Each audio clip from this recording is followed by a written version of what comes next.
રાતના 11 વાગ્યા હોય ને રાત્રે તમારા મેસેન્જરમાં કોઈ યુવાનનો મેસેજ આવે કે સાહેબ મને સુસાઇડના વિચારો આવે છે અને હું મરવા જઈ રહ્યો છું. હવે કેવી હાલત થાય?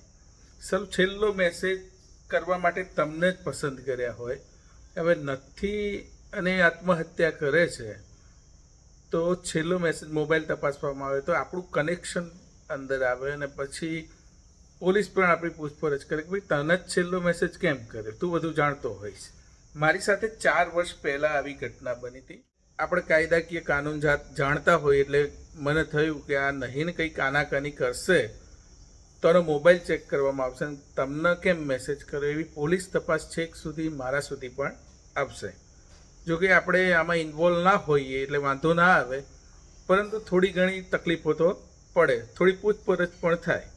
હવે એ યુવાનને મેં કીધું કે બેટા કેમ તને મરવાના વિચારો આવે છે, શું થયું શું જીવનમાં? બસ કે મને મરવાના વિચારો આવે છે.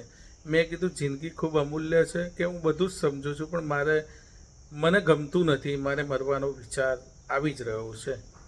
પછી મેં એને કીધું કે હું તારા માટે એક આર્ટિકલ લખું છું, મારી છેલ્લી ઈચ્છા તું પૂરી કર. તો છેલ્લો મને મેસેજ કર્યો છે તો હું પણ તને એક મેસેજ કરું છું, તારા માટે એક આર્ટિકલ લખું છું ને એ આર્ટિકલ વાંચ્યા પછી તું તારા વિચારને કરી શકે છે. તો મેં રાત્રે તાબડતોડ 11 વાગે આર્ટિકલ લખવાનું શરૂ કર્યું. અડધો પોણો કલાક સુધી મેં એ આર્ટિકલ લખ્યો, એ છોકરાને મોકલ્યો. પછી તો મેં ફેસબુકમાં પણ મૂક્યો. તો એ છોકરાએ એ આર્ટિકલ વાંચ્યા પછી એવું કહ્યું કે સાહેબ આપના આર્ટિકલ વાંચ્યા પછી મારો મરવાનો વિચાર પૂરો થઈ ગયો છે, હું મરીશ નહીં હવે. મેં એને પૂછ્યું કે તું મરવા કેમ માગતો હતો? કે મારે પ્રેમ સંબંધ હતો અને એના લગ્ન બીજે થઈ રહ્યા છે. તો પ્રેમ સંબંધના કારણે એના જે ગર્લફ્રેન્ડ હતી એના લગ્ન બીજે થઈ રહ્યા હતા અને એનાથી એ સહન થતું નહોતું. એના કારણે એને મરવાના વિચારો આવતા હતા.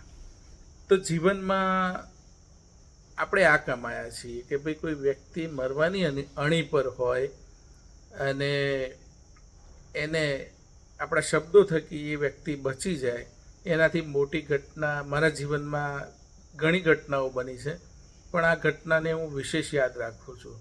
મેસેન્જરમાં મેં એના સ્ક્રીનશોટ પણ લઈ રાખ્યા હતા. એ વ્યક્તિ પાલનપુર બાજુનો હતો. પછી તો મારો એની સાથે સંવાદ થયો નથી ક્યારેય, પરંતુ જો આ વિડીયો એના સુધી પહોંચે છે તો ચોક્કસ એને કહીશ કે તું મને મેસેજ કરજે. એ મને પૂછેલું કે હવે તો આવક સોશિયલ મીડિયામાં ચાલુ થઈ ગઈ હશે, તો હું આ કમાયો છું કે હું કોઈકના જીવનમાં ખુશીનું કારણ બનું, એનાથી આવક મારા માટે બીજી કોઈ મોટી નથી. કારણ કે ભગવાને સુંદર મજાની નોકરી આપી છે અને લોકોનો પ્રેમ ખૂબ સરસ મળે છે.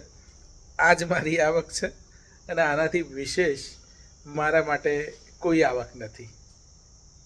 આવી જ વાત સાથે ફરી મળીશું મારા અનુભવો સાથે.